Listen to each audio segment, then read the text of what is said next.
Agradecemos enormemente la participación de nuestro hermano Olman Celaya, que cantó hermosamente esa canción.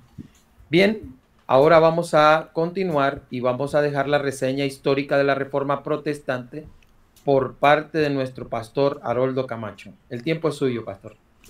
Gracias.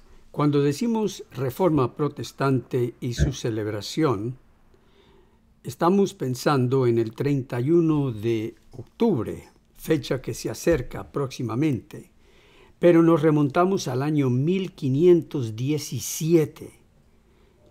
Desafortunadamente, el 31 de octubre ahora ha sido opacado por el Día de los Muertos, el Día de Todos los Santos, donde se celebra y se recuerda de todo menos lo que sucedió aquel histórico día y lo que tiene que ver para nuestra fe cristiana aún hoy.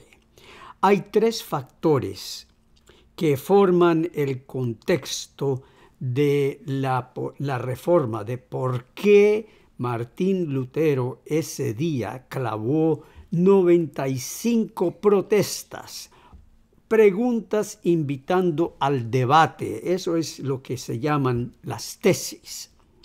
El primer factor es la edad que tenía la sede papal en aquellos tiempos. Constantino, por allí en el año 325, ordenó la construcción de una sede para el Papa de Roma. Y se construyó una gran estructura de muchos edificios, pero con los 1000 años que habían pasado ahora en el tiempo de la Reforma, esa estructura se estaba derrumbando. Y el Papa de aquel entonces decidió que se necesitaba construir una nueva sede para el papado. Derrumbó casi todo lo que había de la antigua y sobre la tumba que se creía era la tumba de San Pedro, allí comenzó a construir una nueva sede. Creo que ese papa se llamaba Julián II.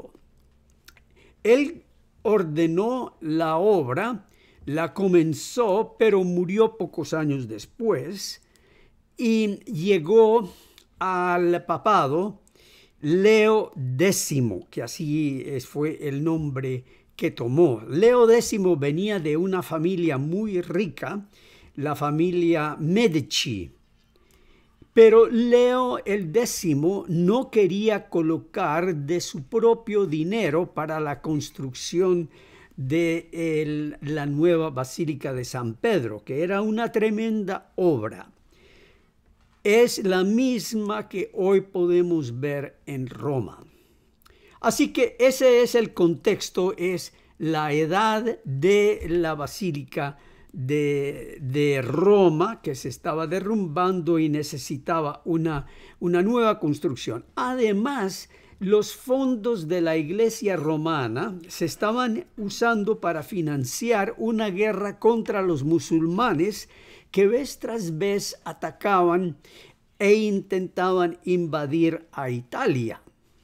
Así que los fondos que quería usar el Papa para construir la nueva sede se estaban gastando. Cambiamos de escenario. En el norte de Alemania había un tal Albrecht o Alberto, Albrecht de Brandenburg, que era obispo y arzobispo de esos diferentes lugares. Y él quiso tener un nuevo obispado, de tal modo que él acudió al Papa Leo X diciéndole que le diera un nuevo obispado, el obispado de Mainz, en Alemania. El Papa le dijo que por 10,000 ducales podía comprar el nuevo arzobispado de Mainz. Eso era prohibido, se llamaba simonía, pero el Papa podía hacer lo que el Papa quisiera siempre y cuando lo bautizara con algún nombre piadoso, de tal modo que Albrecht fue a una familia muy rica que tenían un banco, se llamaba la familia Fugars, y pidió un préstamo de 10.000 ducats y con eso compró ese obispado de Mainz. Y ahora era un hombre muy poderoso porque tenía poder religioso que casi era igual al poder civil en aquel entonces. Entró en un acuerdo entonces con el Papa. Le dijo al Papa que ya que se había establecido la venta de indulgencias, ya la venta de indulgencias estaba establecida en aquel tiempo, pero muy poco se usaba la venta de indulgencias. El Papa ahora podía vender indulgencias plenarias. Una indulgencia reducía el tiempo que los pecadores, los muertos, pasaban en el purgatorio. Entonces, por comprar una indulgencia plenaria, los muertos que estaban sufriendo en el purgatorio podían salir directamente al cielo. De tal modo que el Papa y Albrecht llegaron a un acuerdo que se dividirían las entradas de las indulgencias miti-miti, 50% y 50%, y entonces el Papa emitió una bula en la cual permitía la venta de indulgencias. Albert de Mainz contrató a un gran vendedor, o era monje, pero tenía ese don de vender. Y este hombre, un tal Tetzel, comenzó a vender indulgencias por todo el norte de Alemania. Llevaba un desfile, tenía como si fuera unos títeres, un pequeño teatro, y abajo se veían las almas sufriendo en el infierno. Y había el fuego, era papel pintado de rojo, y se veía las almas sufriendo. Y entonces Tetzel decía, pero tan pronto la moneda, se escucha el tintineo de la moneda cayendo en el ofrendario, las almas salen volando del purgatorio hacia el cielo. Y le decía a la gente, ¿cómo pueden ustedes pensar que teniendo tierras, teniendo bienes, ustedes van a permitir que su abuelo, su mamá, su papá, sus niños que murieron en la infancia estén retorciéndose en los fuegos del infierno? Así que pasen adelante y firmen y compren esta indulgencia firmada por el Santo Papa, para darle plena libertad a esas almas de salir del purgatorio y llegar hasta el cielo. Martín Lutero escuchó de todo esto. Martín Lutero era un monje estudioso de la palabra de Dios, cuando él comenzó a ver que la salvación no se podía comprar, sino era un regalo de Dios dado al pecador en Cristo Jesús. Por lo tanto, Lutero se sentó y en pocos días hizo 95 protestas a la venta de la indulgencia contra el abuso, y dando a entender que la salvación no estaba en manos del Papa, sino en manos del poder de Dios por medio del Evangelio. Y entonces el 31 de octubre Lutero se dirige a la puerta de la iglesia de Wittenberg y allí coloca esas 95 tesis, invitando a un debate con los otros monjes y teólogos, debate que nunca se dio. Lutero había sido muy inteligente y ya le había dado a la imprenta de Wittenberg, al jefe de la imprenta, que era un nuevo invento, una copia de las 95 tesis. Y esa misma noche se imprimieron centenares de copias de las 95 tesis, tanto en latín como en alemán. Y a la mañana siguiente salieron mensajeros con bolsas llenas para distribuirlos por todos los pueblos y las capillas y las catedrales de toda Alemania, y algunas, por supuesto, comenzaron a llegar hasta Roma. Por esa acción, Leo X declaró a Lutero un hereje y le pidió que llegara a Roma para dar cuentas por su herejía. Ese en sí es una muy corta reseña de lo que sucedió alrededor de ese día del 31 de octubre de 1517. El resto es historia patria. Muchas gracias. Agradecemos al pastor Camacho su intervención. Gracias, pastor, por este momento. Ahora pasaremos a un especial por parte del pastor Malky. Amén, amén a ese hermoso especial. El pastor Malky es peruano, pero radica actualmente en Georgia. Bendiciones, pastor. Gracias por ese lindo y hermoso especial. Bien, vamos a una sección muy importante, como es el panel que se está llevando a cabo. Recordemos el contexto, que en 1517 Martín Lutero desafió el poder de la iglesia al afirmar que la autoridad última para la fe y la práctica cristiana debe ser las Sagradas Escrituras y no los decretos papales o las tradiciones humanas. Sin embargo, para la Iglesia Católica, la tradición y el magisterio sigue siendo pilares fundamentales junto con la Biblia. Así que viene la pregunta para cada panelista. Así que tienen 3 minutos de la primera rueda y 1 minuto para terminar la idea, ¿verdad? La pregunta es la siguiente: ¿dónde reside en última instancia la autoridad para definir la verdad cristiana? ¿En la Biblia sola, en la tradición de la iglesia o en una combinación de ambas? Así que vamos a iniciar con nuestro hermano Ronaldo y luego continuará nuestro hermano Carlos Rovira y por último el pastor Haroldo Camacho.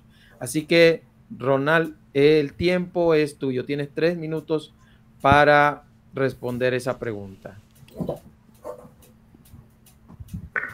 Muchas gracias, Cristian. Muy buenas tardes, buenas noches con todos los que nos están viendo. Es un privilegio. Aquí estamos con el pastor Haroldo Camacho, colombiano. Estamos con Carlos Rovira, también desde Estados Unidos, pero él es de Venezuela, me parece. Y bueno, yo de aquí de Perú. Y bueno, la primera pregunta quise agotar un poco mi tiempo para poder presentarlos a ellos. Somos grandes amigos, todos compartimos lo mismo, hemos salido del adventismo y mi punto de vista siempre es el reformado con respecto a la salvación, a la justificación, ¿no?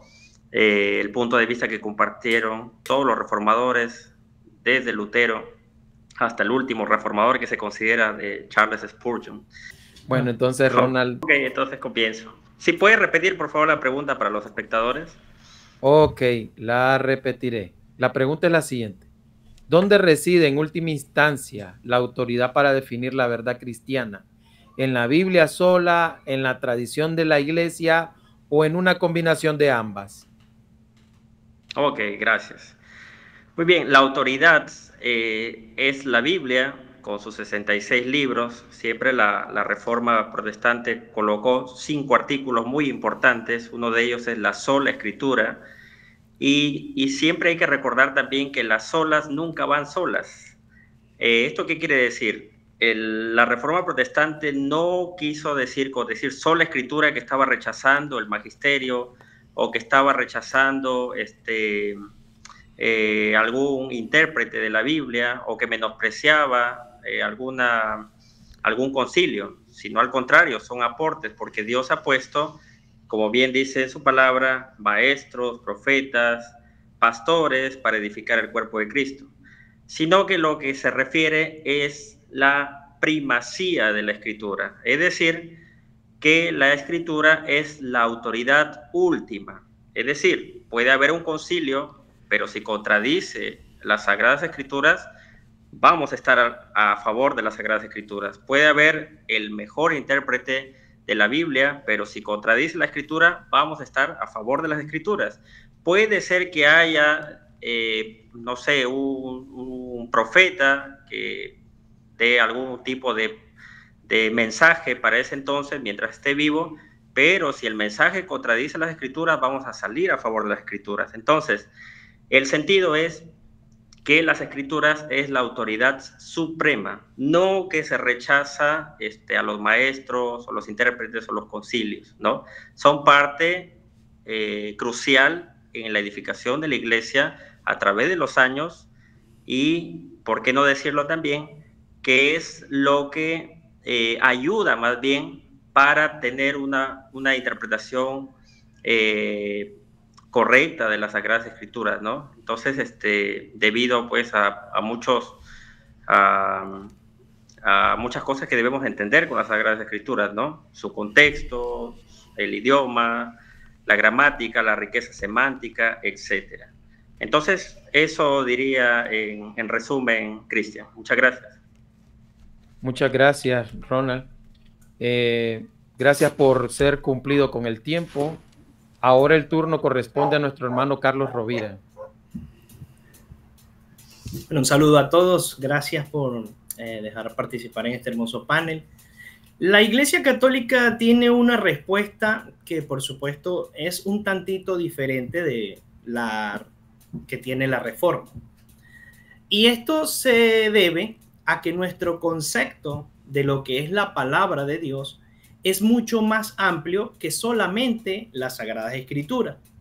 Para la Iglesia Católica, la palabra de Dios no solamente está revelada en las Sagradas Escrituras, que es palabra de Dios, sino que también la tradición, junto con la Sagrada Escritura, constituyen un único depósito que fue dado por la Iglesia, por los apóstoles, para la Iglesia. Y en eso es lo que, interpretado por los maestros, es la palabra de Dios. Entonces nosotros podríamos estar de acuerdo con nuestros hermanos protestantes de que la Escritura es palabra de Dios, pero que no es el único depósito llamado palabra de Dios. Por ejemplo, en 1 Corintios, capítulo 11, verso 2, dice así: lo felicito porque siempre se acuerdan de mí y guardan las tradiciones tal como yo se las he transmitido. Y habrían una serie de pasajes más, pero en resumen, esa sería la respuesta católica. Muchas gracias, hermano Carlos. Gracias por terminar a tiempo. Lo hiciste en 1 minuto 15 segundos. Ahora vamos a dar el espacio a nuestro pastor Haroldo Camacho. El tiempo es suyo, pastor. Gracias. Pues aquí yo me remito a las Escrituras. Y tal vez alguien puede decir, bueno, eso es un razonamiento en círculo, que las Escrituras confirman la propia autoridad. Y no lo niego que es así. Las Escrituras son autoconfirmables. Me refiero en particular a las palabras de Jesús en Lucas 24, versículos 44 al 48, donde Jesús le dice, este es Jesús resucitado, el Jesús que dice toda autoridad se me ha sido dada. Jesús dice que era necesario que se cumpliese todo lo que está escrito de mí en la ley de Moisés, en los profetas y en los salmos. Así está escrito, y fue necesario que el Cristo padeciese y resucitase de los muertos al tercer día, y que se predicase en su nombre el arrepentimiento y el perdón de pecados en todas las naciones.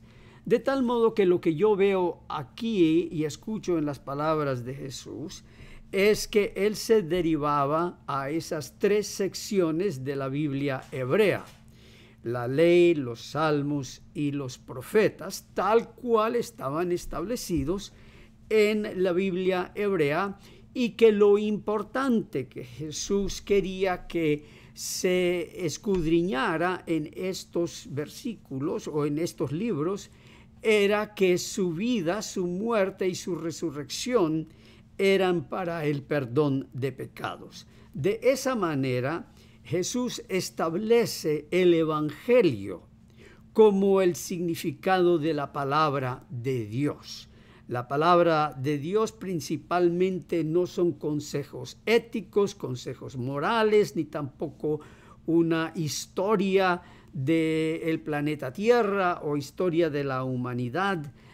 La palabra del Antiguo Testamento tiene que ver directamente con el Evangelio, que es la obra de Jesús dada para el perdón de pecados. En cuanto al Nuevo Testamento, pues se ve la misma norma, que por todos lados es el Evangelio que surge como la norma para medir toda otra autoridad. Y yo creo que cuando se encuentra la tradición, esa palabra que usa Pablo, tradición, es otra manera de la cual él habla, la manera como recibió la transmisión del Evangelio y cómo estaba transmitida la palabra, los evangelios y los libros que se iban reuniendo, que en los primeros años la única palabra que tenía la iglesia eran los evangelios, el libro de los Hechos y las epístolas, y algunas de las epístolas de Pablo en los primeros 100 años durante el mayor crecimiento de la iglesia. No había ninguna otra epístola. Y la iglesia tuvo que tener esa tarea de medir cada cual de los libros que se aparecían reclamando que pertenecían a un récord apostólico. Tenían que medirlo por la norma del Evangelio.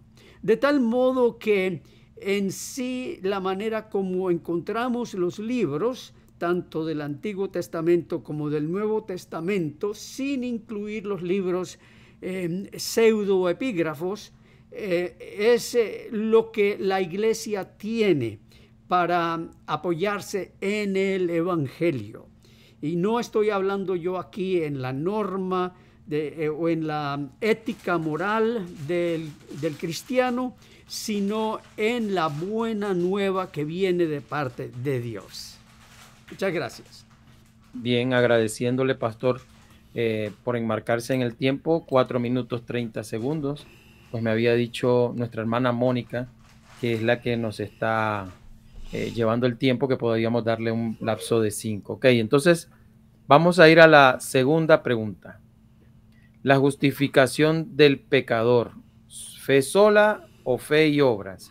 Sabiendo que el contexto de esto es que la doctrina de la justificación por la fe sola o sola fide fue el corazón de la Reforma, y Lutero la consideró el artículo por el cual la iglesia se mantiene o cae.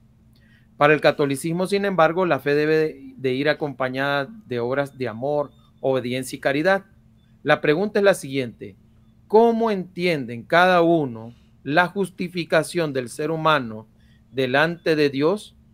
¿Es un acto por la sola fe o un proceso donde también intervienen las obras, la caridad y los sacramentos? Entonces vamos a empezar con nuestro hermano Carlos Rovira. Luego seguirá nuestro hermano Ronaldo y por último el pastor Camacho. ¿Cuánto tiempo tenemos? Le vamos a dar 4 minutos y 1 minuto para terminar la idea, ¿bien? Bueno, aquí tengo una lámina, ¿verdad? Espero que se vea. Aquí hay, como podrán ver, 2 ideas. Por la fe y solamente por la fe. La Iglesia siempre ha sostenido la idea de que la salvación es por la fe. Sin embargo, en el año 1500, Martín Lutero trae una nueva forma de interpretar la justificación, agregando esta palabra solamente por la fe. Es entonces cuando nosotros nos hacemos la pregunta: ¿quién de los dos tenía razón? Este debate, que lleva muchos años, según he visto, se da porque la mayoría no se pone del lado del otro y no logra entender la posición del otro. Pero hoy voy a intentar, con la ayuda de Dios, hacer un pequeño resumen. Para Lutero, la justificación es un acto instantáneo e irreversible. Es decir, Dios me salvó, ya me salvó. No hay vuelta atrás. Además de eso, para Lutero, la justificación es un acto externo y legal. Es decir, Dios me cubre con su justicia, pero yo sigo siendo la misma persona hasta que, bueno, entro en un proceso de santificación, pero no hay un cambio interior. Sin embargo, para la Iglesia Católica, la salvación es un proceso y es un acto integral donde Dios no solamente nos declara justos, sino que por esa misma declaración nos hace justos, porque Él dijo y fue hecho. Entonces esa sería la principal diferencia o las principales diferencias. Eso está en el catecismo.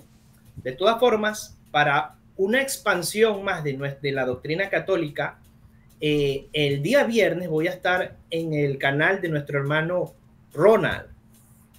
Perdón, no Ronald, no, de nuestro hermano Samuel, la Academia de Logos. Y el hermano Cristian me había dicho que podía participar también en su canal en Metanoia. Bueno, ¿por qué para la Iglesia Católica la justificación es un proceso? Bueno, nosotros vemos en la Biblia que la justificación o la salvación se habla en diferentes tiempos, en pasado, en presente y en el futuro. Pero hay un ejemplo en particular que demuestra muy claramente a la justificación como un proceso que comienza cuando recibimos el Espíritu Santo. Esta otra lámina la hice, espero que les gusten mis caricaturas, me gusta dibujar, espero que hayan quedado bien. Para los conocedores, vemos aquí la historia de nuestro padre Abraham y 2 momentos históricos de Abraham. En la primera imagen, ¿verdad? Que está de este lado, a ver, aquí, vemos cuando a Abraham se le hizo la promesa de ser padre de muchas generaciones. Y la Biblia cuenta esta historia en Génesis 15, y hay varios lugares donde he citado también, donde dice que cuando Abraham le cree a Dios, le fue contado por justicia. Abraham le creyó a Dios y le fue contado por justicia. Ahora bien, en este segundo dibujo tenemos otro episodio, que es el sacrificio del hijo de Abraham llamado Isaac. Se encuentra en Génesis 22. La Biblia nos enseña en el libro de Santiago, en el capítulo 2, en el versículo 19 al 21, que Abraham fue justificado por las obras cuando sacrificó a su hijo Isaac en el altar. Entonces surge una pregunta, si Martín Lutero tenía razón y la justificación solamente es un punto y una sola vez, surge una pregunta: ¿cuándo fue justificado Abraham? De este evento a este evento, del evento de la promesa al evento del sacrificio, tenemos alrededor de unos 30, podrían ser hasta 50 años de diferencia. Y ambos textos son verdaderos y están en la palabra de Dios. Entonces, tiempo. Termina la idea, hermano. Entonces nosotros vemos con el ejemplo de Abraham que la justificación es un proceso que empieza en fe, termina en fe, y nuestra fe, que no es perfecta, se perfecciona con las obras. Muchas gracias, mi estimado hermano, por dar la visión católica con relación al tema de la justificación. Pero ahora vamos con el turno de nuestro hermano Ronaldo. Así que voy a volver a repetir la pregunta. Dice, ¿cómo entiende cada uno la justificación del ser humano delante de Dios? ¿Es un acto por la sola fe o un proceso donde también intervienen las obras, los sacramentos y la caridad? El tiempo es suyo, mi apreciable hermano Ronaldo. Gracias, muchas gracias, Cristian. Bueno, primero decir que la palabra monon, o sea, sola, no está en el griego, eso es cierto. Pero ¿por qué es que llegó Martín Lutero a esta conclusión? Es por la misma razón que Pablo llegó a la misma conclusión en Romanos 3:28. Dice, concluimos pues que el hombre es justificado por fe sin las obras de la ley. Entonces, no es una conclusión posterior de Lutero, sino ya es la conclusión de Pablo. Obviamente no está, como repito, la palabra sola ahí en el griego, pero la estructura es adversativa, ¿sí? Es excluyente totalmente cualquier causa de ella. Bueno, yo creo que tenemos que definir primero qué es la justificación por la fe, y para hacerlo debemos tener una precisión bíblica y hasta filológica, yo diría, ¿no? Y teológica también, por supuesto. Voy a ser breve también en esto. Primero, que el término justificación es un término forense, es decir, un término legal, es un término que se utiliza en el ámbito jurídico, ¿sí? Con la gente del derecho, los jueces, los abogados, los fiscales. Ahí se utiliza ese término, y es justo el término que ha elegido Pablo para utilizar la justificación, y también el Nuevo Testamento y también el Antiguo Testamento. En el Antiguo Testamento ustedes lo pueden encontrar ese término con la palabra sadik, o al menos esa es la raíz, de ahí viene sadak, etc. ¿Oh? Entonces ese término es forense, legal, del ámbito jurídico, que significa pues declarar justo, significa darle la razón, absolverlo, vindicarlo. Y su equivalente en el griego es dikaiō. Dikaiō significa pues lo mismo, ¿no? Absolver, pronunciar una sentencia favorable, declarar justo. Entonces, la justificación no tiene que ver en nada con la ética, la moral, lo ontológico, sino con lo judicial, ¿no? Por el mismo término. Tendríamos que cambiar toda la Biblia. Incluso yo les he traído aquí unos ejemplos para que vean que si ponemos como un cambio, como algo moral o ético, pues variaría el texto y sería incongruente. Miren, por ejemplo, Deuteronomio 25:1. Le voy a poner que significa hacer justo, ¿ok? Al término. Dice, si hubiera pleito entre algunos, acudieron al tribunal para que los jueces lo juzguen. Estos se volvieron justos y condenarás al culpable. No tendría sentido. Entonces ahora vamos a ponerle la palabra jurídica.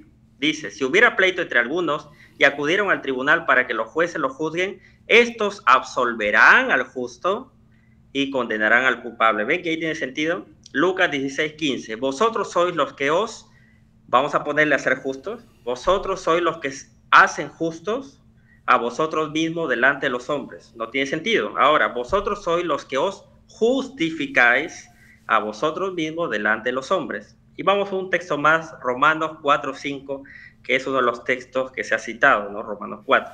Mas el que no obra, sino que cree en aquel que justifica, ahora le voy a cambiar, le voy a poner a ser justo, mas el que no obra, sino el que cree en aquel que hace justo al impío, no tiene sentidos, dice, su fe le es contada por justicia. Ahí sería un juez corrupto, ¿sí? Un juez corrupto que, a pesar de que la persona pues ha transgredido la ley, pues lo está absolviendo sin ningún mérito. Pero aquí va el mérito porque para eso vamos a encontrar pues el asunto de la imputación. Y la imputación es triple. ¿Qué es la imputación? Pues es algo que Dios atribuye a la cuenta de una persona. ¿Por qué es triple? Primero, porque el pecado de Adán causó desastre no solamente para él y su familia, sino para toda la humanidad. Eso lo enseña Pablo claramente en Romanos 5, 12 al 19. Luego, la segunda razón es porque los pecados de nosotros que somos culpables son llevados o castigados en Cristo Jesús. Eso está en 2 Corintios 5, 21. Cristo es el que carga nuestra culpa, es nuestro sustituto. Y finalmente, de la justicia de Cristo al creyente, es decir, todo lo que Cristo ha hecho, todo eso meritorio, perfecto, santo, justo, se nos atribuye en nuestro favor. Filipenses 3:9. Entonces, la justificación debemos entenderlo en el sentido primero jurídico, no moral, no legal, no una transformación, sino una declaración. Entonces ahí vamos a entender claramente pues lo que dice Pablo en Romanos, en varios versículos de Romanos en realidad. Y voy a leer hermano, para finalizar. Puedes ir cerrando la idea. Puedo cerrar. Entonces voy a leer solamente Romanos 4, el versículo 2 y 3. Dice, en realidad, si Abraham hubiera sido justificado por las obras, habría tenido de qué jactarse, pero no delante de Dios. Y ahora el verso 3. Pues, ¿qué dice la Escritura? Le creyó Abraham a Dios y esto le tomó en cuenta como justicia. Abraham creyó en Dios, entonces su fe le fue contada por justicia. Muchas gracias. Muchas gracias, hermanazo. Gracias por tu tiempo. Ahora vamos a tener el tiempo de nuestro hermano Haroldo Camacho. Pregunta en la que nos estamos concentrando es esta. ¿Cómo entiende cada uno la justificación del ser humano delante de Dios? ¿Es un acto por la sola fe o un proceso donde también intervienen las obras, los sacramentos y las obras de caridad? Bien. Salmo 143, versículo 1 y 2. Dice David, oh Jehová, oye mi oración, escucha mis ruegos, respóndeme por tu verdad, por tu justicia, y no entres en juicio con tu siervo, porque no se justificará delante de ti ningún ser humano. Es decir, ningún ser humano, no importa la calidad de su piedad, cuánto amor tenga en su corazón, cuál ha sido el proceso de su santificación, nadie puede traer razón alguna ante Dios para ser justificado. Y la respuesta de Dios tiene que ser por la verdad que es Dios. Esa verdad de que todo el amor, toda la justicia se encuentra en Él, y cuando Cristo vino, estaba encarnada esa verdad en la persona de Cristo. Por eso dice el Señor Jesús, yo soy la verdad. Y luego dice, por tu justicia, no mires mi justicia como razón para ser justificado, sino justifícame por tu justicia. De tal modo que esa sería una respuesta tal vez poco conocida del Antiguo Testamento. Pero luego hay otra, y la mencionó el hermano Carlos con respecto a Santiago. Cada vez que se quiere incluir a las obras y las obras del amor, se remite a la epístola de Santiago. Ahora, no es ningún secreto de que Martín Lutero llamó a la epístola de Santiago una epístola de paja, aunque Lutero jamás abogó para que se anulara la epístola de Santiago de las Escrituras. Pero, ¿qué es lo que hace Santiago? Santiago acomoda o cambia la historia de Abraham.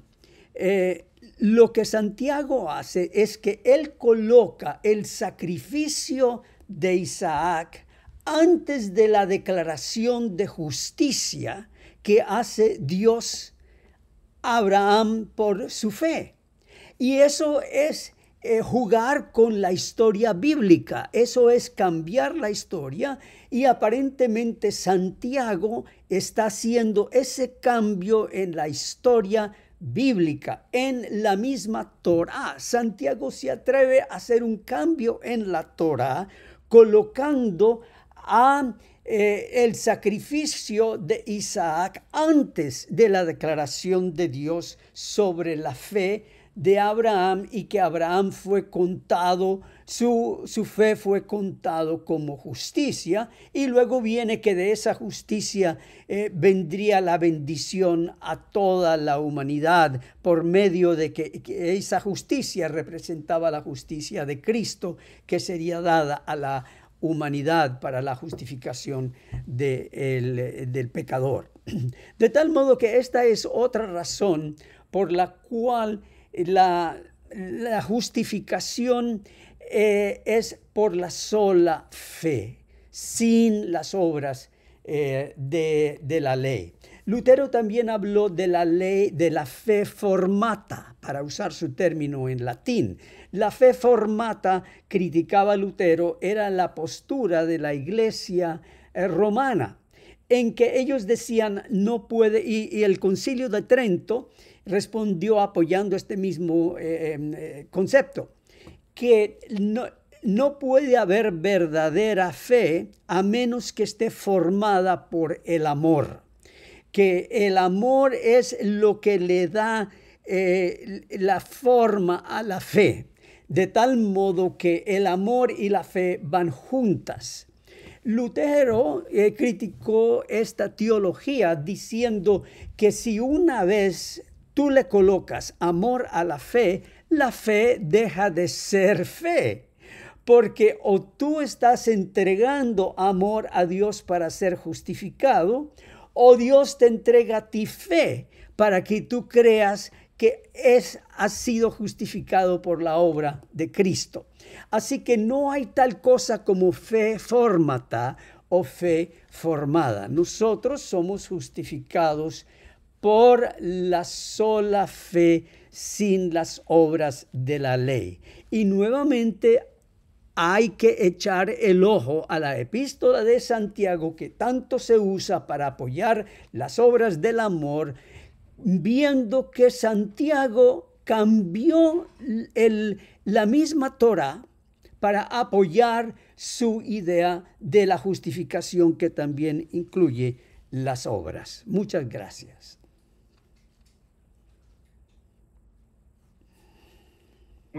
Muchas gracias, Pastor, por su participación y su opinión. Ahora vamos a la tercera parte, la unidad y la división, restauración o fragmentación. Bien, la Reforma Protestante produjo una renovación profunda, pero también una fragmentación visible del cristianismo occidental.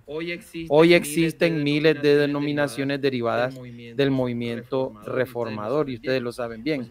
Pues bien, la pregunta es la siguiente: ¿fue la Reforma una necesaria restauración del Evangelio o una división innecesaria de la Iglesia de Cristo? ¿Qué podemos aprender hoy de esta tensión entre la verdad y la unidad? Y vamos a permitir que el pastor Camacho en esta ocasión sea el primer panelista en hablarnos de eso. Luego va a ser el turno de nuestro hermano Carlos Rovira y por último nuestro hermano Ronald. El tiempo es suyo, pastor.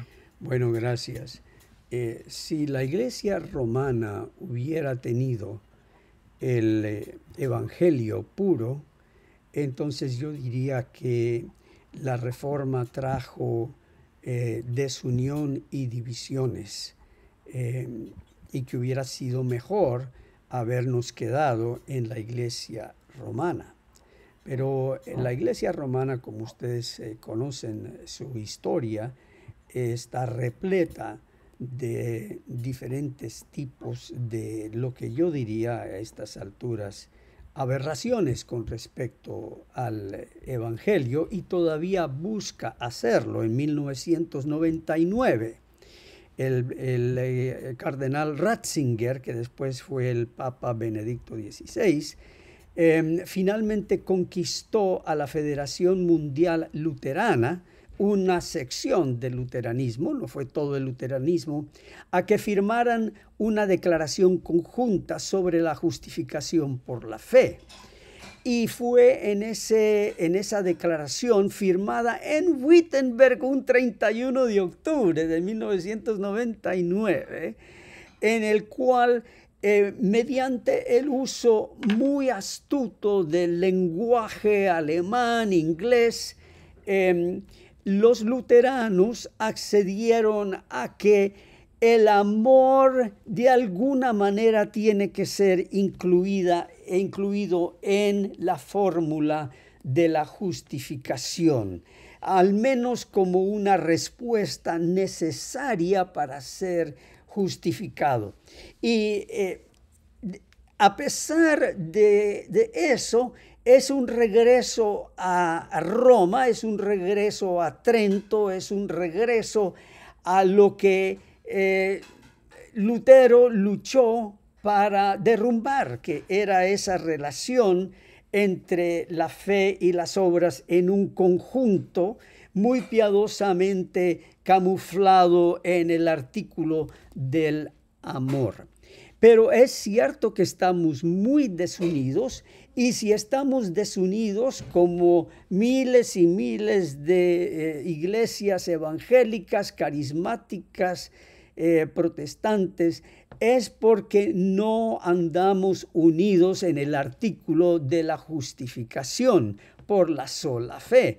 Y Lutero ya lo había dicho, que la justificación, el artículo de la justificación es el punto sobre el cual la iglesia se derrumba o permanece en pie.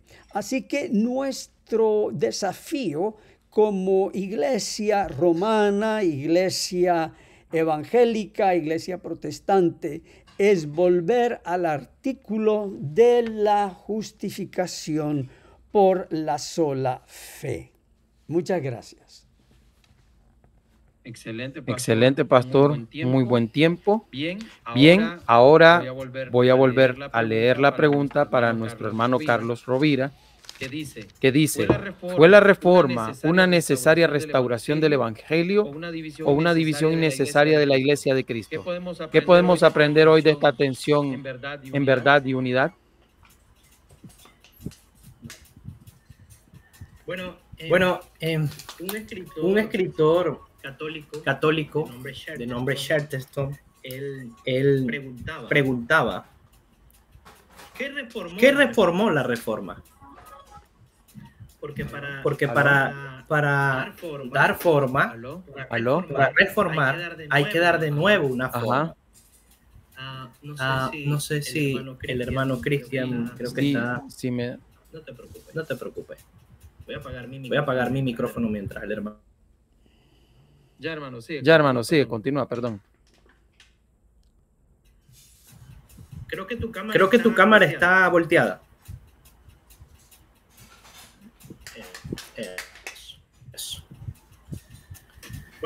Bueno, para hablar de reforma, que significa volver a la forma, tendríamos nosotros que preguntarnos si la reforma volvió a la forma. Y lo que nosotros vemos hoy es un sinnúmero de opiniones distintas, contradiciendo el deseo, el propósito y la oración de Jesús. Jesús oró en San Juan 17. Padre, te pido que ellos sean uno, así como tú y yo somos uno. También el apóstol Pablo nos habló en múltiples ocasiones sobre la unidad de la fe. Decía un solo Señor, una sola fe, un Dios y Padre de todos, que es por todos, sobre todos y en todos. En otra ocasión, a los corintios les dijo: les ruego, hermano, por las misericordias de Jesucristo, que todos hablen una misma cosa y sean de un mismo parecer. La unidad de la fe se encuentra en el magisterio de la iglesia, los maestros de la iglesia.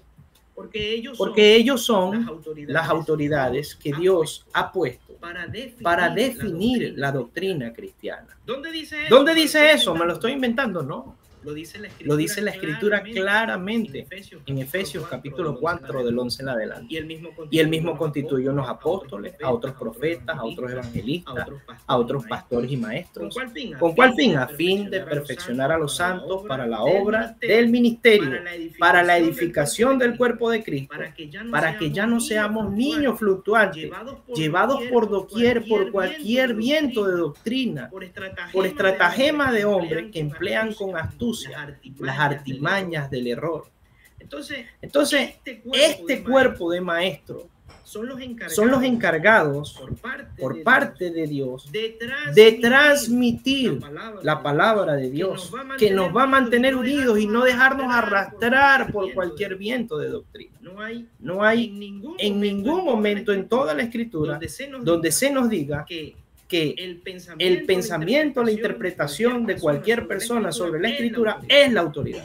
Y yo pienso que hasta que nosotros no reconozcamos que Dios estableció autoridades con este propósito, difícilmente vamos a llegar a un acuerdo, porque se trata de algo subjetivo, de la opinión y de la conclusión de cada persona sobre lo que dice la Biblia. La Biblia para mí dice tal cosa, y entonces yo me sujeto a mi interpretación de la Sagrada Escritura, no necesariamente a lo que enseña la Biblia. Y por último, quiero que sepan que nuestra interpretación de la Biblia está limitada a nuestro entendimiento del mismo. Tenemos que aprender hebreo, griego, leer un montón de opiniones para nosotros interpretar la Biblia. Es decir, yo creo que no nos va a alcanzar la vida para nosotros determinar la verdad. Entonces la verdad que Jesucristo dejó no fue así.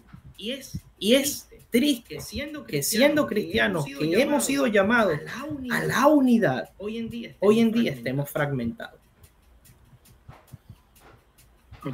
Muchas gracias, hermano Rovira, por tu opinión.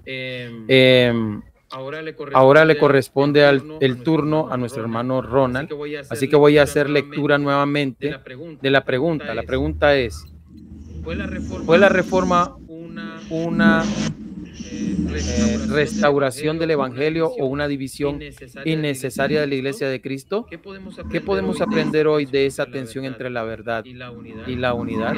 Así que el tiempo es suyo. Bien, gracias. Juan Calvino en su libro 4, capítulo 1, la sección 9 dijo lo siguiente: la pureza de la iglesia no consiste en la multitud, sino en la verdad de la doctrina. Y en otro lugar dijo: la verdadera unidad está en Cristo, no en el Papa. Con esto quiero decir que Martín Lutero, cuando se levantó, simplemente no fue para causar división por un capricho, sino más bien que él se identificó con lo que entendía que eran las enseñanzas y prácticas que estaban corrompidas por la iglesia. En este ejemplo, las indulgencias, por ejemplo, ¿no? Un ejemplo clarísimo, innegable. un ejemplo fehaciente, yo diría, ¿no? Entonces, el sistema de obras que tenía la iglesia, las indulgencias como condiciones para la justificación delante de Dios, era totalmente contradictorio a la verdad que se observa en las Sagradas Escrituras. Entonces, el motivo era volver al Evangelio, era regresar a las Escrituras. Y miren, fíjense que una iglesia, la Iglesia Católica Romana, teniendo la Biblia solamente en latín, no en el idioma del pueblo, prácticamente había secuestrado la palabra del Señor. Entonces, una de las grandes reformas también fue quitar del secuestro que tenía la Iglesia Católica y dárselo al pueblo. Por eso es que los reformadores fueron tan precisos en querer traducir la escritura. A Lutero, por ejemplo, al alemán, ¿no? Los reformadores de Francia al francés, los de Inglaterra al inglés, y etcétera. ¿Por qué? Porque era necesario darles la palabra del Señor al pueblo. Entonces, prácticamente, número uno, se habían desviado del evangelio, el sistema estaba corrupto. Número dos, la escritura estaba secuestrada. Entonces, no se trata simplemente de un capricho o un pecado que Lutero estaba haciendo, o tampoco se trata de que tienen que saber muchas cosas la gente. No, justamente es el cumplimiento del Nuevo Testamento, que dice que Dios ha puesto maestros, pastores para edificar el cuerpo de Cristo. Pero ¿cómo se va a edificar el cuerpo de Cristo si tienes esclavizada, si tienes secuestrada la palabra del Señor? Prácticamente la gente lo mantiene iletrada. Y una de las cosas que trajo también, y después seguro va a haber tiempo para eso, es la educación. Había mucho analfabetismo de parte de las personas.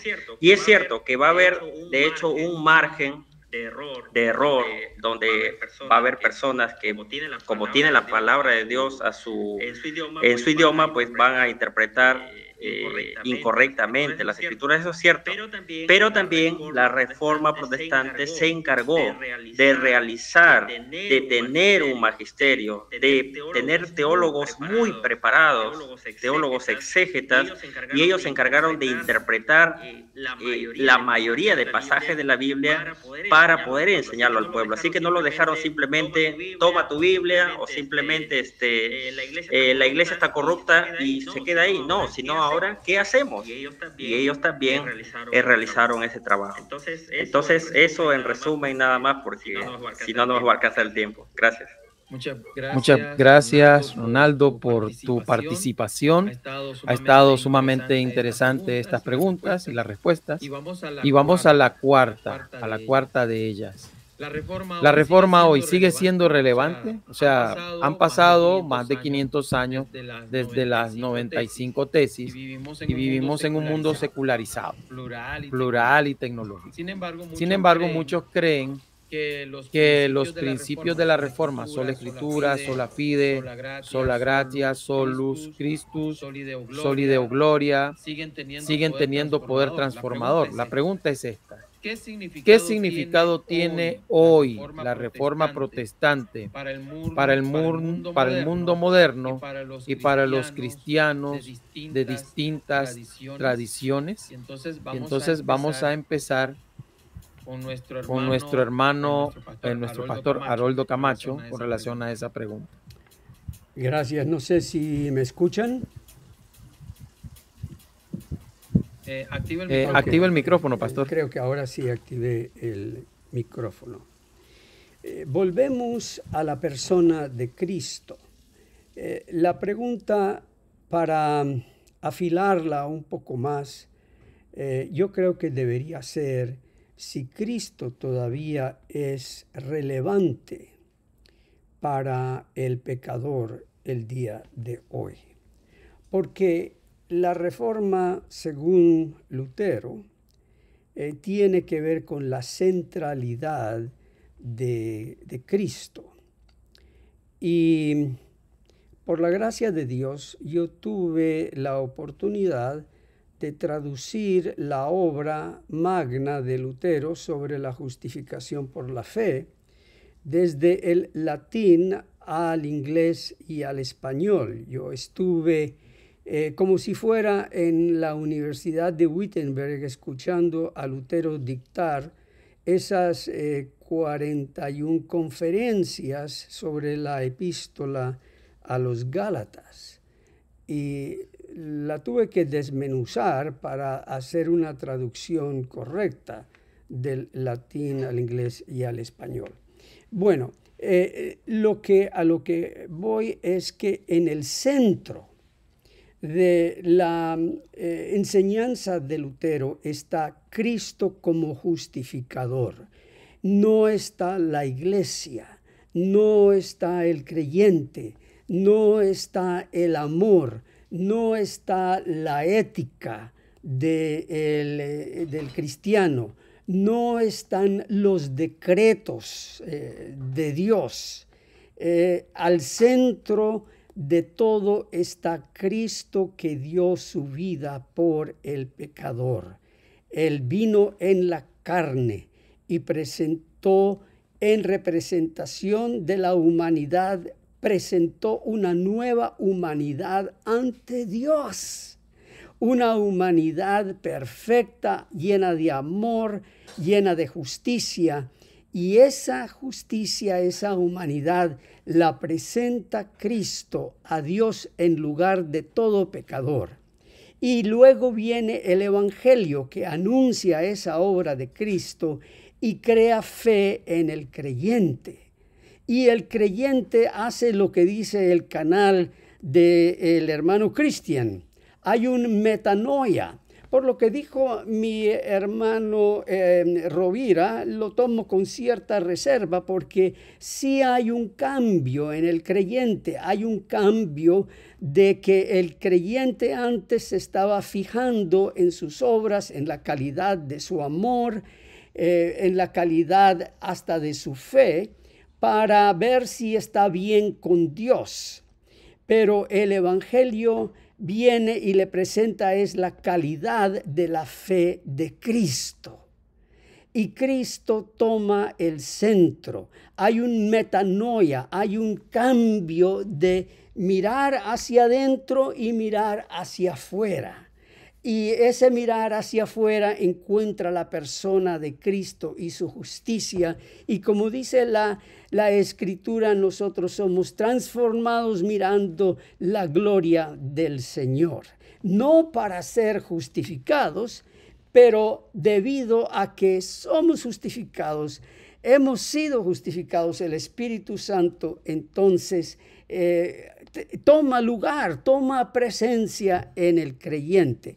Entonces todo esto yo lo veo es muy relevante para un mundo pagano, un mundo que vive hoy en la perversidad y en la inmundicia de su ser carnal y le hace mirar a una gloria diferente, a la gloria de Cristo. Así que yo pienso que sí, el Evangelio es súper relevante y necesita ser predicado. Muchas gracias. Amén, pastor. Gracias por su intervención. Ahora vamos a darle el tiempo a nuestro hermano Carlos Rovira. Voy a hacer nuevamente lectura a la pregunta y es, ¿qué significado tiene hoy la reforma para ti, la reforma protestante, para el mundo moderno y para los cristianos de distintas tradiciones? Bueno, en tiempos de la Reforma, ¿verdad? El siglo XVI, ya la Iglesia tenía grandes problemas y se estaban suscitando en diferentes partes del mundo pequeñas reformas de maneras regionales. Así que de una u otra manera el tema iba a explotar. Tenía que venir un cambio y muchos de la Iglesia Católica estaban conscientes de esos cambios y se estaban dando pequeños cambios. Por ejemplo, el tema de las indulgencias, que es muy citado, ¿verdad? Poco se habla de que el monje Cayetano estaba condenando también, mucho antes que Lutero, que la forma en la que algunos estaban utilizando las indulgencias no era la forma en la que la iglesia predicaba las indulgencias. Y esto tuvo correcciones en el Concilio de Trento. Ciertamente, la Reforma Protestante apareció y le añadió más problemas a la iglesia porque se suscitaron ahora problemas de división doctrinal. Sin embargo, como Dios es restaurador, Dios utiliza todas las circunstancias para que los creyentes seamos perfeccionados. Por eso dice la Escritura, y sabemos que a los que aman a Dios todas las cosas les son para bien. En la Biblia vemos múltiples casos donde el pueblo de Israel pasó durante circunstancias muy difíciles, pero que al final dieron un fruto. Y de alguna manera la Reforma Protestante ha hecho que la iglesia tenga que investigar, tenga que de alguna manera meterse más de lleno. Y esto, en ese aspecto, miro que ha ocurrido algo positivo. Obviamente no estoy de acuerdo con la división, creo que ese fue un gran mal y que hay que corregirlo, y quien pueda hacerlo pues desde su trinchera pues lo haga con amor. Pero de esa manera miro la Reforma Protestante como un instrumento de Dios para que la iglesia se ajustara en lo que tiene que hacer. Muchas gracias, hermano Carlos. 1 minuto y 27 tu respuesta, increíble. Agradeciéndote enormemente tu participación. Ahora cerramos con broche de oro con nuestro hermano Ronald. La pregunta la voy a volver a repetir. ¿Qué significado tiene hoy la Reforma Protestante para ti, para el mundo moderno y para los cristianos de distintas tradiciones? Quiero comenzar con dos frases en latín. Una es post tenebras lux y el otro es ecclesia reformata semper reformanda. Esto quiere decir que la iglesia o los creyentes han salido de la oscuridad a la luz. Yo creo que eso es lo primero.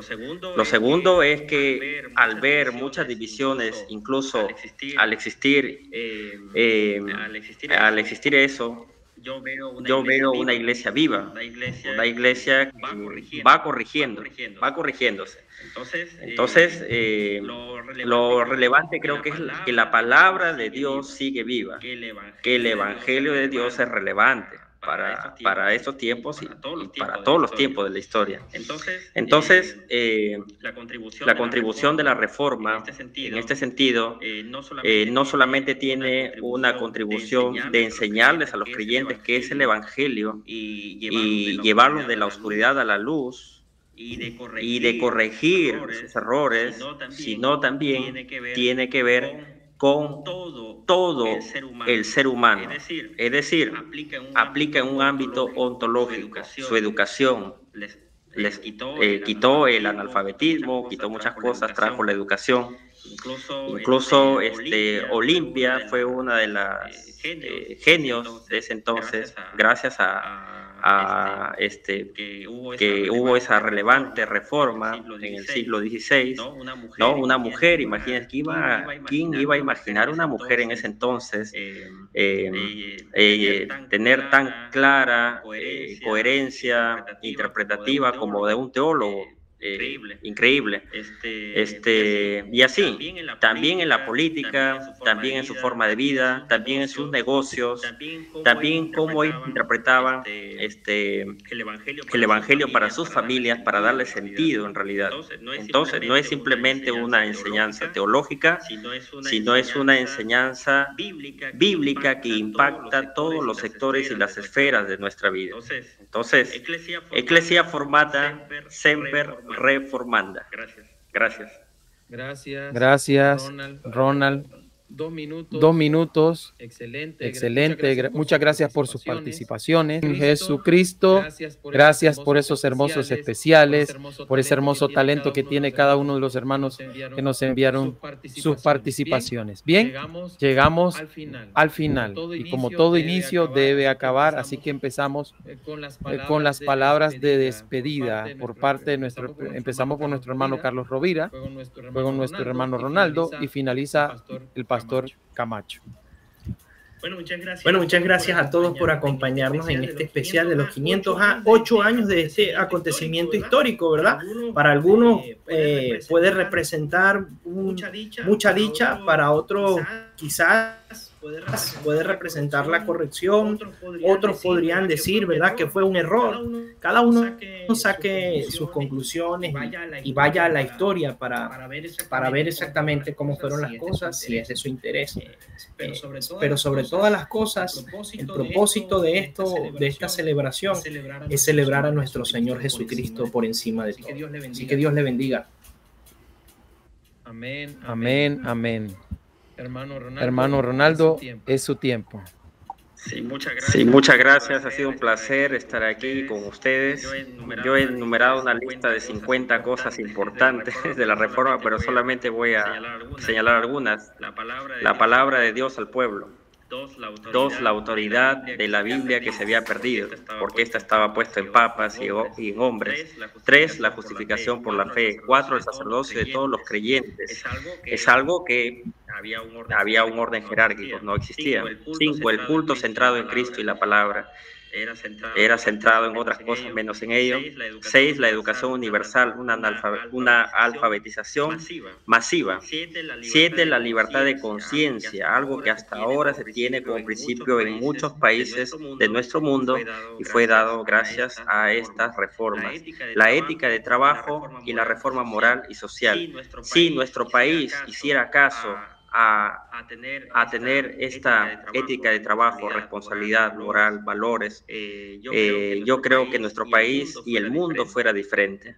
Entonces, que siempre estas cosas sean elevadas al Señor, sean dadas a nuestra familia, a nuestros vecinos, porque su palabra es vida para todo aquel que cree en Él. Gracias. Muchas gracias, mi estimado hermano. Y ahora es el tiempo del pastor Haroldo Camacho. Gracias. Y gracias a todos los que han estado escuchando atentamente y los muchos... Pastor, su micrófono. Gracias. Es que no quiero que salga sonido acá de mi escritorio y perturbe a los demás que están escuchando. Pero gracias a todos los que han estado prestando atención y se han unido acá a esta conversación. Aprecio mucho el tono de la conversación. A Lutero también lo criticaban porque había causado desunión en la iglesia. Y Lutero respondía diciendo: ¿y qué tal de las divisiones que hay en las muchísimas órdenes monásticas que hay dentro de la iglesia romana? Porque allí en la iglesia romana, por supuesto, estaban diferentes órdenes. Estaba el orden de San Agustín y muchas otras. Y al menos durante el tiempo de Lutero, cada una tenía su manera de explicar los ritos y las obras que cada orden tenía que practicar para obtener la salvación. Y criticaban a las otras órdenes y se diferenciaban de ellas para que no vieran que ellos eran más puros que los demás en otra orden monástica. Y bueno, yo no sé cómo son las cosas hoy, pero todos sufrimos de un mal, y es el mal del pecado. Pero hablando del mal del pecado, quiero que recordemos, para terminar, que por causa de la vida, ministerio, muerte y resurrección de Cristo, todos tus pecados han quedado eternamente perdonados. Alabado y glorificado sea el nombre del Señor Jesús ahora y para siempre. Amén. Amén. Amén. Muchas gracias por haber estado en esta transmisión. Esperamos que esto haya sido de edificación para sus vidas. Esperamos terminar acá para que cada uno pueda sacar lo mejor de esta conversación. Agradeciéndole al hermano Salvado por gracia por ese donativo al canal. Muchas gracias, hermano. Dios te multiplique, Dios te bendiga enormemente.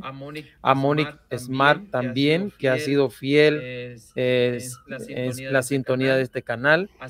A Samuel GB, a José Ricardo Canevaro, a Daisy Chauca, a Eduardo Bryce, a Jorge Fernández, a Edgar y a tantos que son parte de esta grandiosa familia de este canal.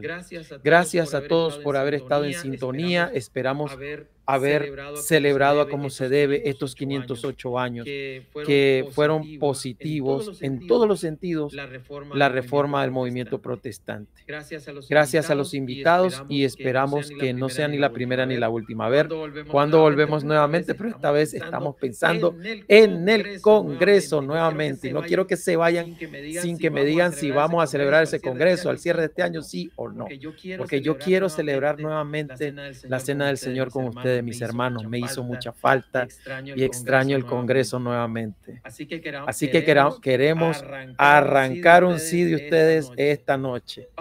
¿Para el Congreso para este año, sí o no? Para avisarle a la gente, irnos preparando.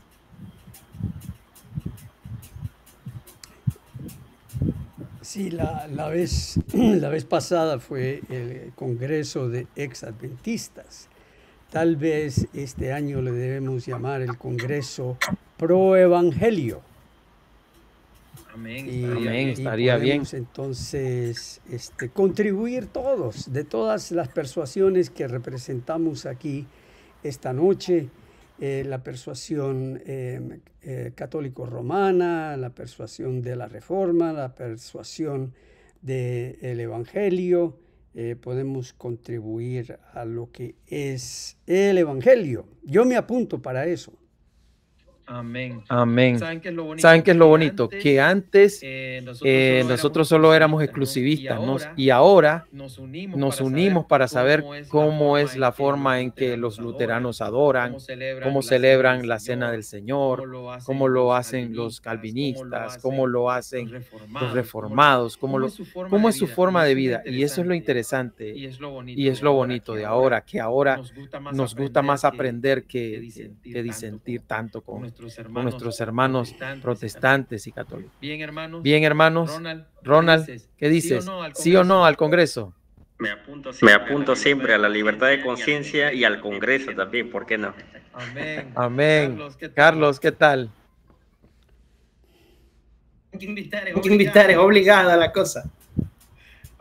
Amén. Ok, están todos también invitados. Esperamos pronto armar ese Congreso. Recuerden siempre suscribirse al canal, activen la campanita de notificaciones para que estén al pendiente de todos estos vídeos.